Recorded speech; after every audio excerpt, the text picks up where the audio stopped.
The Senate will come to order. I ask everyone present to please rise and recite the Pledge of Allegiance. I pledge allegiance to the flag of the United States of America and to the republic for which it stands, one nation, under God, indivisible, with liberty and justice for all.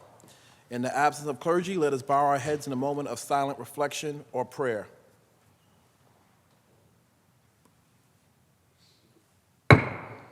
Reading of the journal.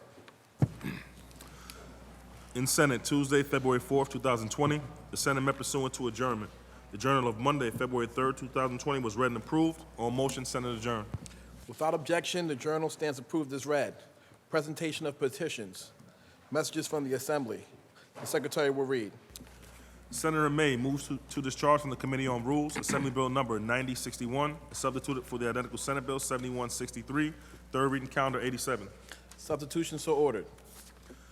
Senator Parker moves to discharge from the Committee on Rules Assembly Bill number 8988, substituted for the identical Senate Bill 7179, third reading calendar 103. Substitution so ordered. Senator Kaplan moves to discharge from the Committee on Rules Assembly Bill number 8957, substituted for the identical Senate Bill 7188, third reading calendar 112. Substitution so ordered.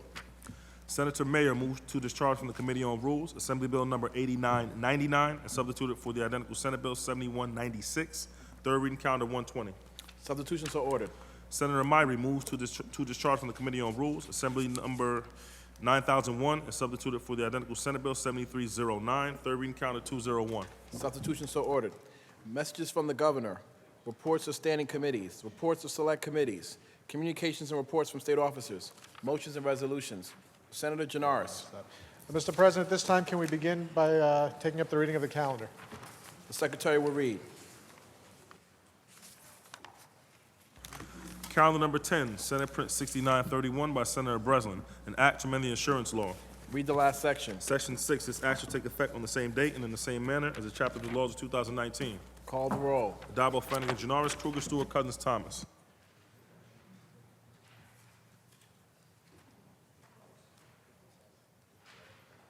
Announce the results. In relation to calendar 10, those senators voted in the negative, Senator Akshar, ayes 56, nays 1. The bill is passed.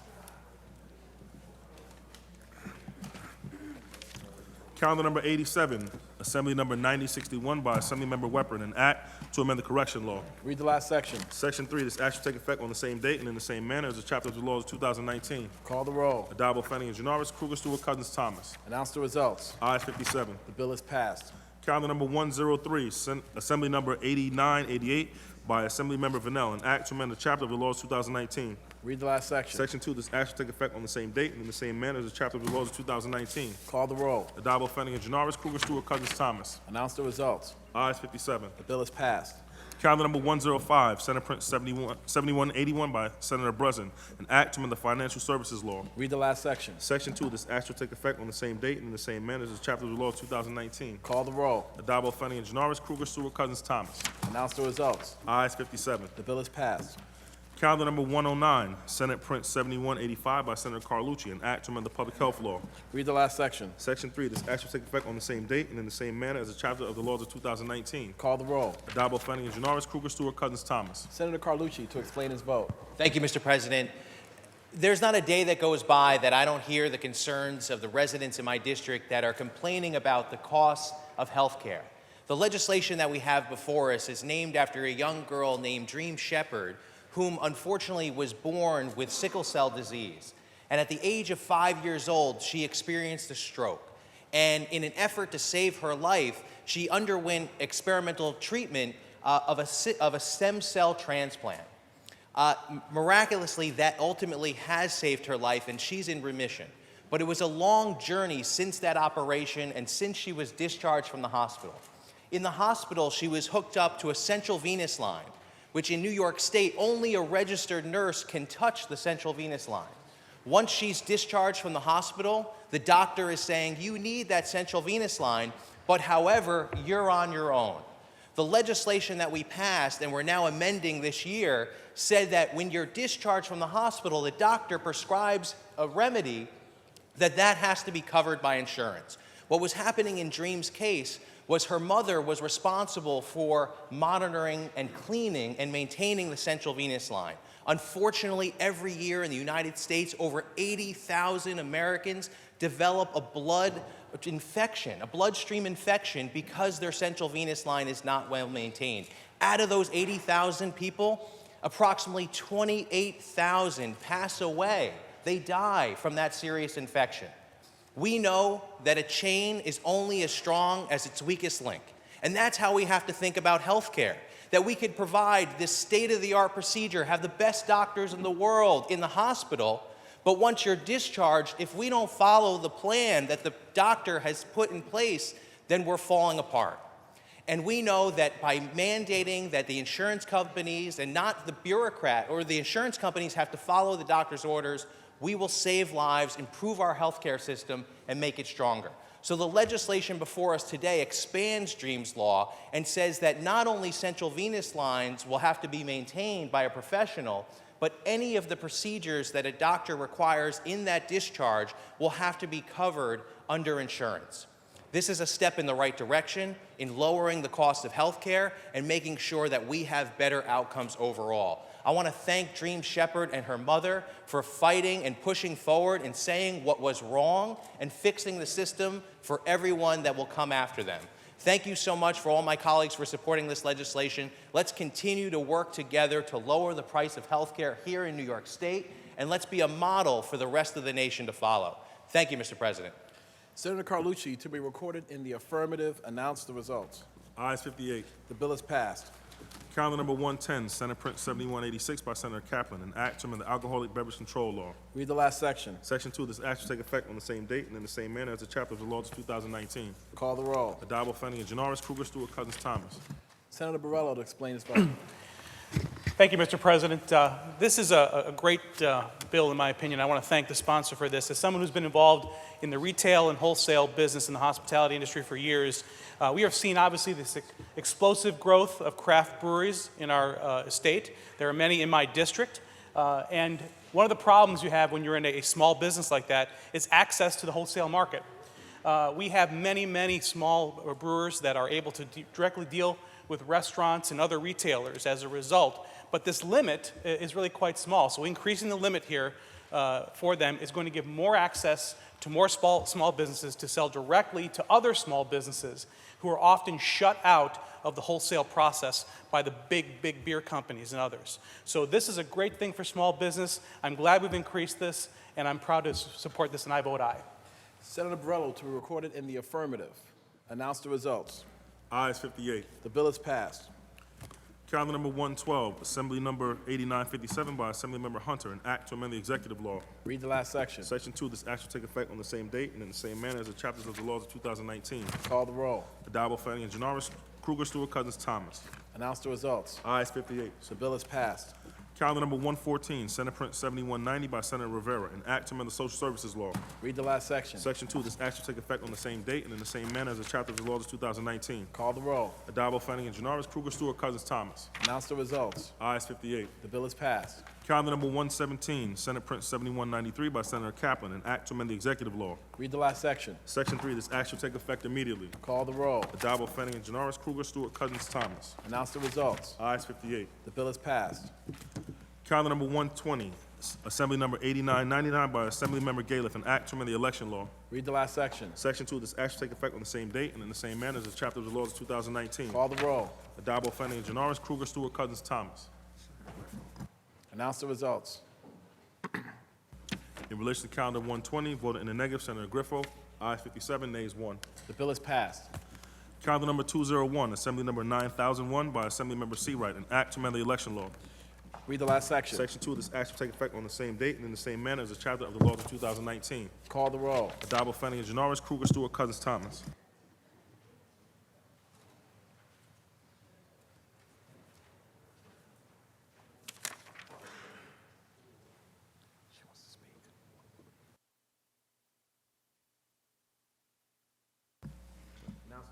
In relation to calendar 201, those senators voted in the negative are Senators Akshar, Amador, Griffo, and Randenhofer.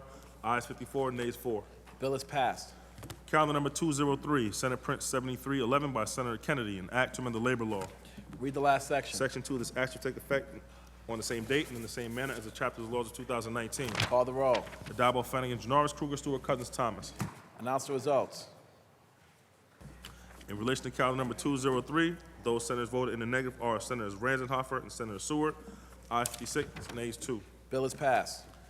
Calendar number 255, Senate Print 6897A by Senator Salazar, an act to amend the executive law. Read the last section. Section 2, this act shall take effect immediately. Call the roll. Addabbo, Flanagan, Janoris, Kruger, Stewart, Cousins, Thomas. Senator Salazar to explain her vote. Thank you, Mr. President. I cannot stress enough the urgency of making the 2020 census participation more accessible. The stakes are very high, especially for hard-to-count communities, including immigrant communities, communities of color, such as those that I represent. But truly, the stakes are high for all New Yorkers if there is an undercount, as we've seen in previous census. There are vast resources and representation at the federal level at stake if we fail to get a full census count. All of us should be concerned about potentially losing congressional seats in our state, but especially those of us whose communities are already underrepresented. The action we're taking today is necessary, given that over 113,000 New Yorkers speak a language at home that the Census Bureau does not provide language support for. Today, we're choosing to do everything we responsibly can to count those people and to count nearly a quarter of all New Yorkers who did not respond to the last census in 2010. I want to thank our majority leader for prioritizing this issue along with 2 other census bills that we're passing today. Thank you. Senator Salazar to be recorded in the affirmative. Senator May to explain her vote.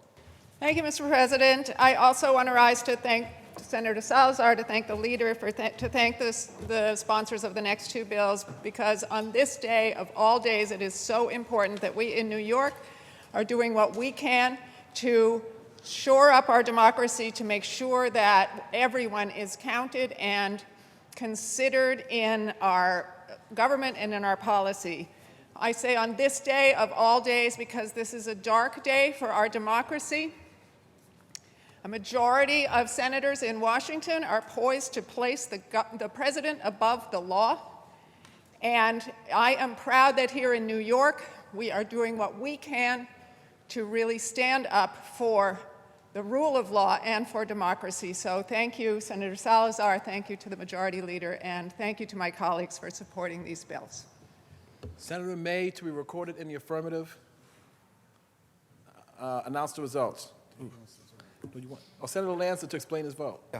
Thank you, Mr. President. I was sort of on the fence with this legislation. I was going to vote in favor of it, but just listening to the comments from my colleague, if this has something to do with what's going on in the Senate and Washington, and it's that convoluted, I'm going to vote in the negative. Thank you. Senator Lanza to be recorded in the negative.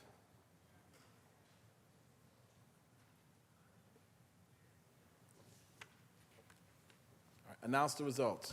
In relation to calendar 255, those senators voted in the negative are Senators Akshar, Borrello, Funke, Gallivan, Helming, Jacobs, Jordan, Lanza, O'Mara, Ort, Ranzenhofer, Ritchie, Robach, Seward, and Tedisco. Also, Senator Little. Ayes 45, nays 16. The bill is passed. Calendar number 304, Senate Print 6884 by Senator Stavisky, an act to amend the education law. Read the last section. Section 4, this act shall take effect immediately. Call the roll. Addabbo, Flanagan, Janoris, Kruger, Stewart, Cousins, Thomas.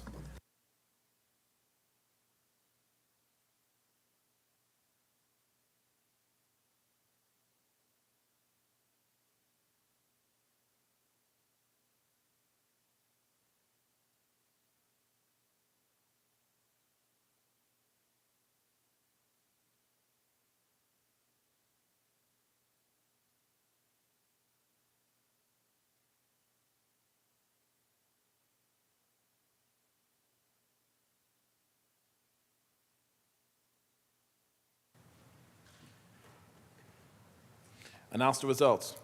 In relation to calendar number 304, those senators voted in the negative are Senators Akshar, Amador, Borrello, Boyle, Funke, Gallivan, Griffo, Helming, Jacobs, Jordan, Lanza, O'Mara, Ort, Ranzenhofer, Ritchie, Robach, Sereno, Seward, and Tedisco. That is ayes 42, nays 19. The bill is passed. Calendar number 316, Senate Print 6883 by Senator Parker, an act to amend the executive law. Read the last section. Section 2, this act shall take effect immediately. Call the roll. Addabbo, Fenning, Norris, Kruger, Stewart, Cousins, Thomas.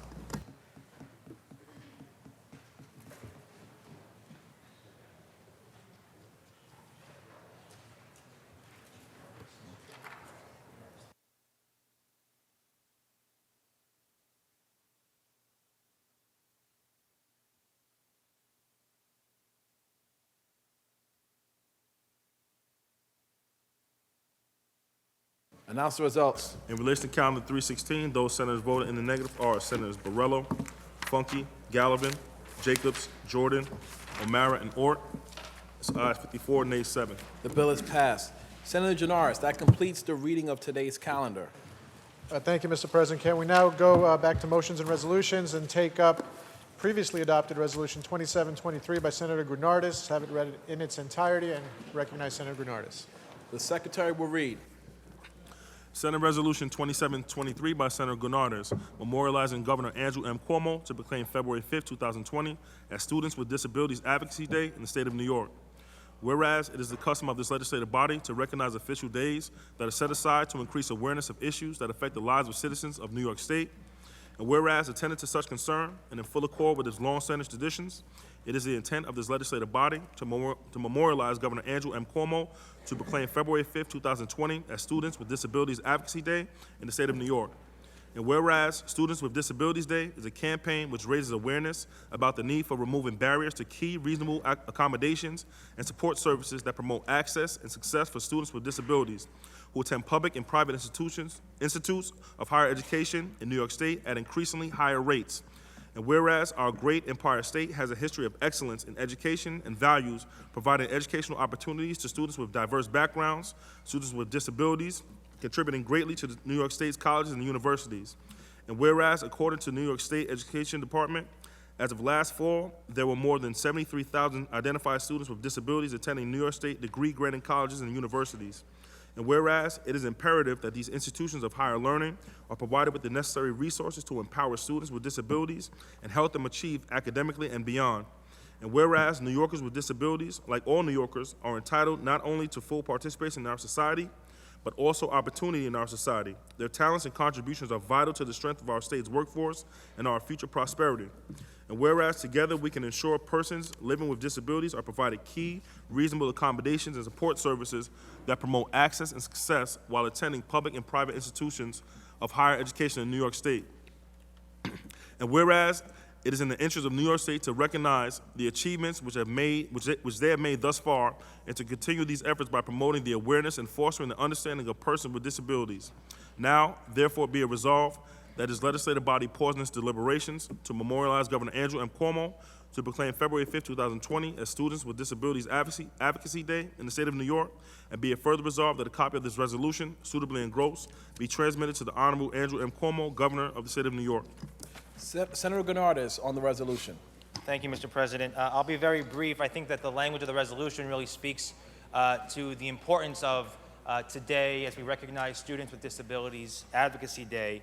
I want to thank the 35 members of this body who have sponsored this Advocacy Day to help support students across the entire state who have come to their state capital to advocate for support and for resources and for services to help them attain the education that they are rightfully entitled to.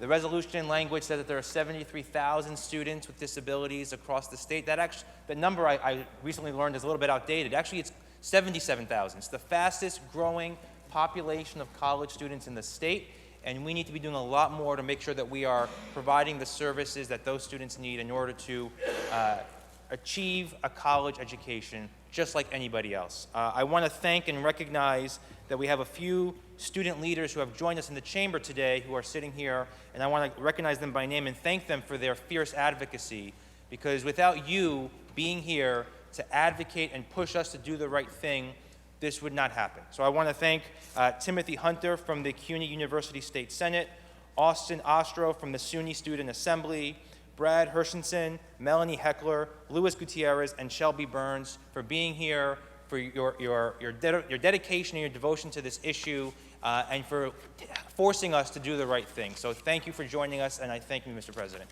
Yeah. Sure. Yeah.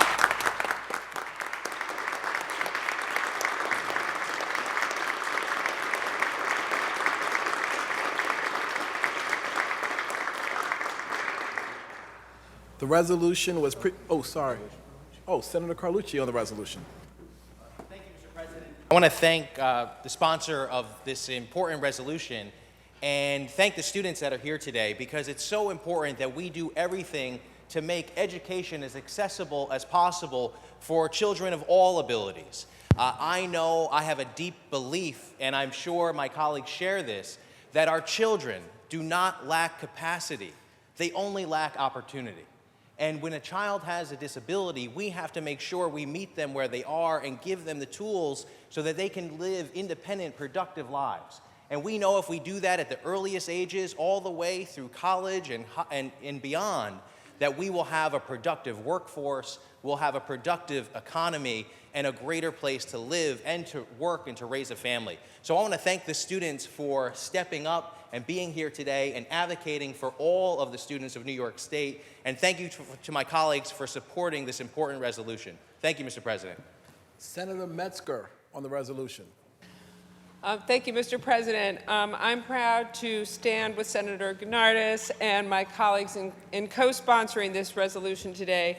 Every student deserves the opportunity to realize his, her, or their full potential.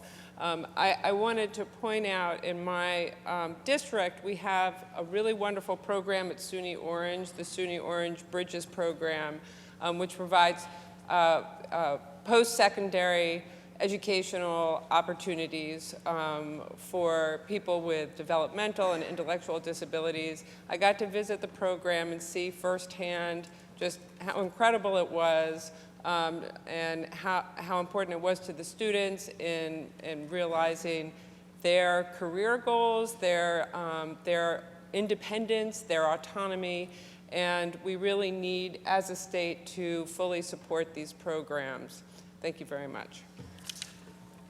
The resolution was previously adopted on February 4th. Senator Janaris. Can we now take up previously adopted Resolution 2400 by Senator Tedisco? Read its title only and recognize Senator Tedisco. The Secretary will read. Senate Resolution 2400 by Senator Tedisco, congratulating the Poland High School girls soccer team and head coach Tom Basil upon the occasion of winning the New York State Class D Girls Soccer Championship.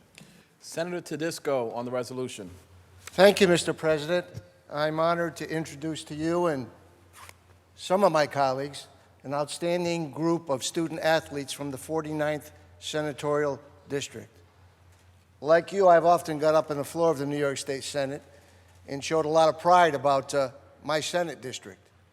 It's got quite a bit of diversity: rural, suburban, city, urban, a lot of great towns, a lot of great municipalities, counties, hamlets, villages. In fact, what you may not know about my district, being one of the largest Senate districts, maybe the top 5, 4,000 square miles, is that I actually represent Russia, Ohio, and Poland.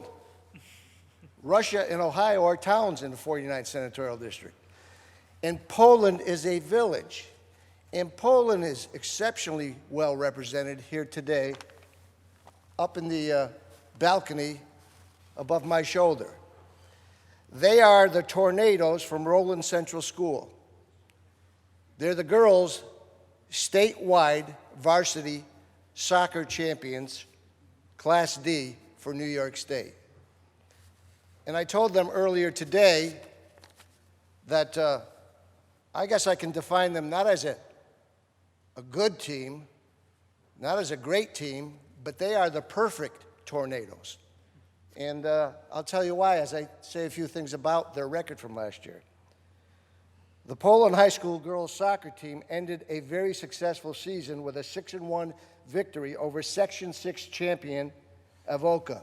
And I'm sorry that, and this is quite a coincidence, Senator O'Meara isn't here today, but they beat Avoca, which is in his district, and I just happen to be sitting right next to him, so maybe he couldn't stand the heat. No, he's very proud of his school because they did win the Section 6 champion. But our team secured the Class D New York State Girls Soccer Championship against them on Sunday, November 17th at SUNY Cortland.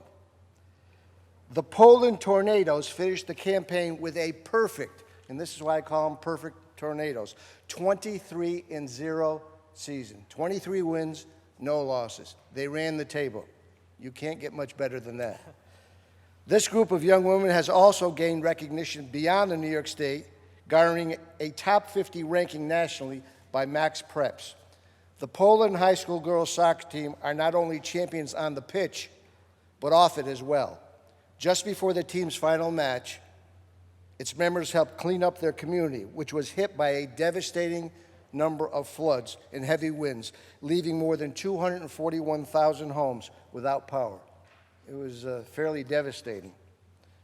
As I congratulate them, being involved in athletics for a long period of time, as a player and as a coach, I also want to congratulate their coach, Tom Basil.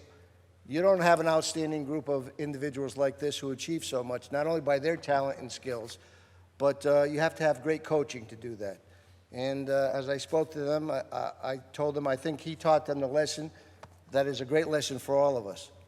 If the individual doesn't care who gets the credit, the group and the team can achieve unbelievable successes. And that's a great message for us individually, us as Republicans and Democrats, but us as who want to work in the most part for a bipartisan way for the best interests of the constituents we represent in New York State. So, Mr. President and my colleagues, I would hope that you would welcome them, congratulate them, and offer all the cordialities of this august body. We're extremely proud of their achievements. The resolution was previously adopted on January 14th. To the Tornadoes, I welcome you on behalf of the Senate. We extend to you all of the courtesies and privileges of this House. Congratulations. Please stand and be recognized.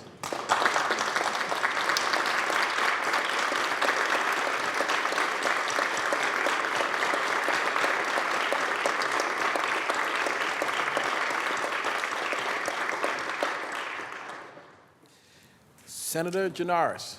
Thank you, Mr. President. As I heard Senator Tedesco listing all the places he represents, I thought it was a shame Senator Robach's not here to point out he represents Greece. Ooh.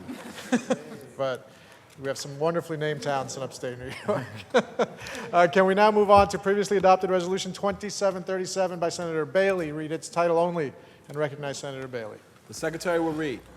Senate Resolution 2737 by Senator Bailey, mourning the tragic death of basketball icon, 5-time NBA champion, 18-time NBA All-Star, and 2-time Olympic gold medalist, Kobe Bryant. Senator Bailey on the resolution. Thank you, Mr. President. We rise on a solemn note today to recognize the life of Mr. Kobe Bryant. And, January 26th, it was weird. Like, I generally don't come up here on Sundays, but, we had a really early meeting on Monday, so I was getting ready to come up. And my phone just started lighting up. I feel like I got more calls and text messages than when I got elected or when either one of my kids were born.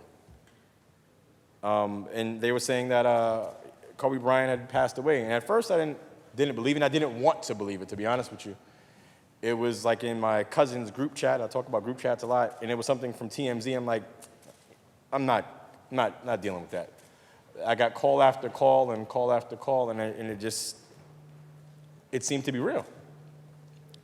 And that affected me not only because it was it wasn't just a celebrity passing away. It was somebody that people in my age range, Mr. President, believed that we kind of knew him. He was on NBA Inside Stuff with Ahmad Rashad, and he used to rap with Tyra Banks and Brian McKnight. He actually had a few rap songs. Kobe can flow a little bit. If you're really interested, you should go back and listen to him. He wasn't bad. He actually was pretty good, Mr. President.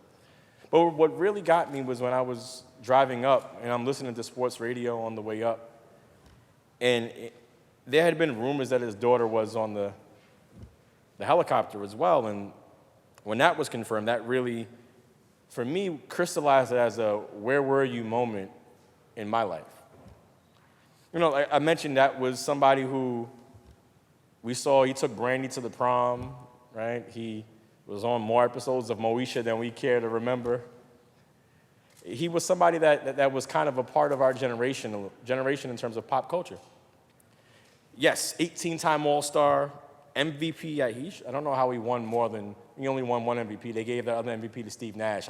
Nothing against Steve Nash, but Kobe should have got that other MVP. 2-time gold medalist. His first points that he ever scored were in the Garden, Madison Square Garden.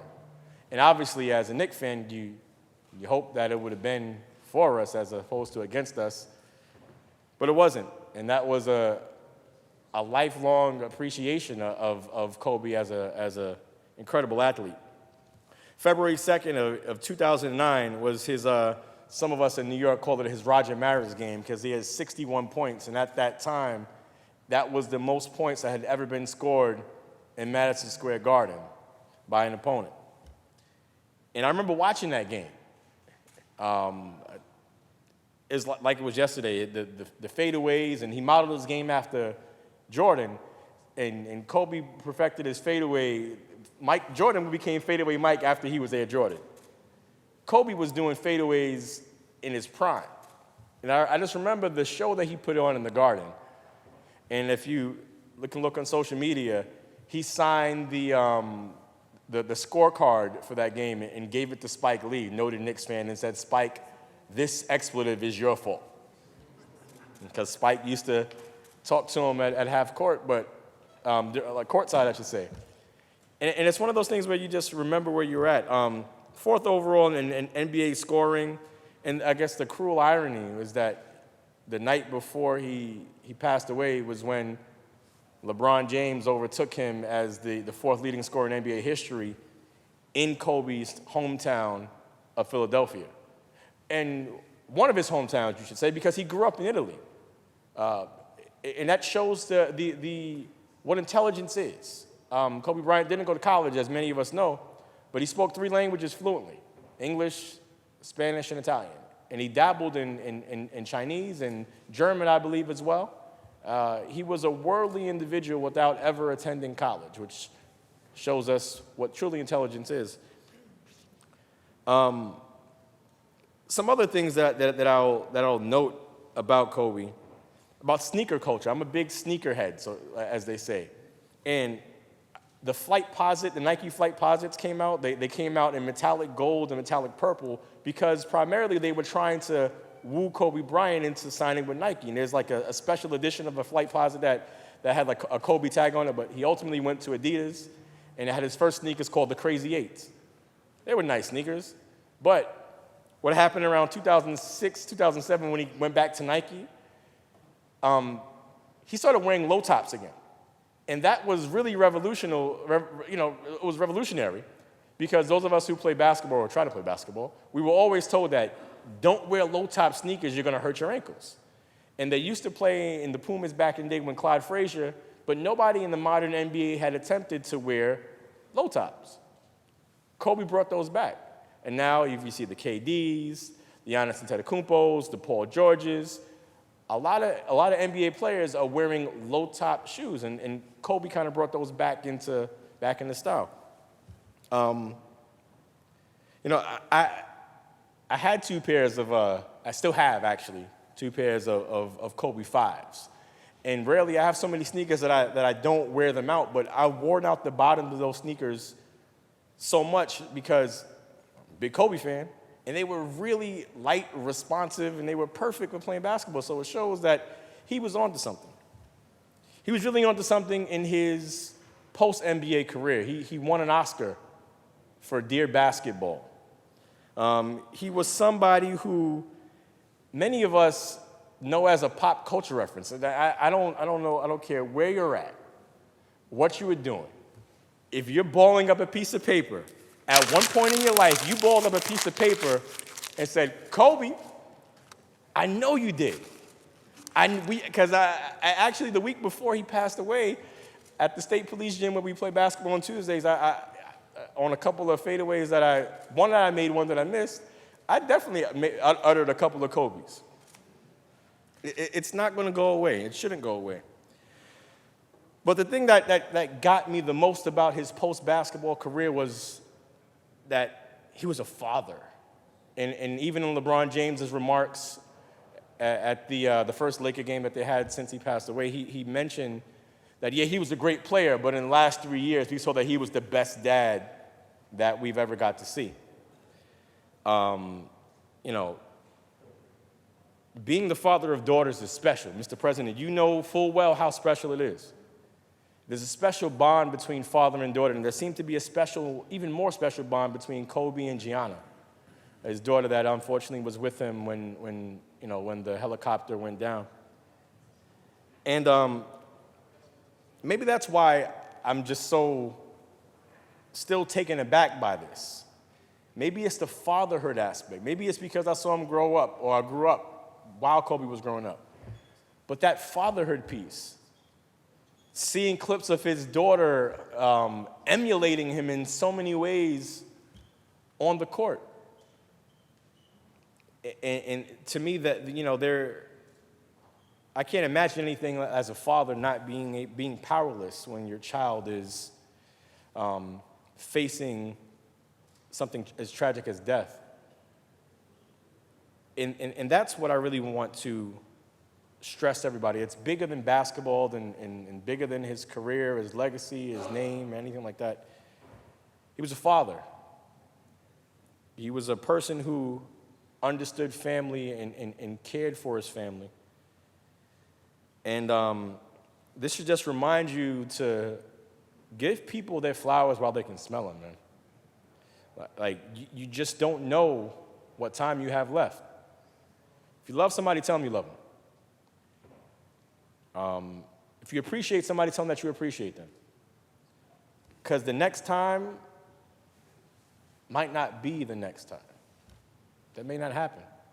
He was supposed to help Dwight Howard in the dunk contest this All-Star weekend coming up. He mentored so many young players in the NBA.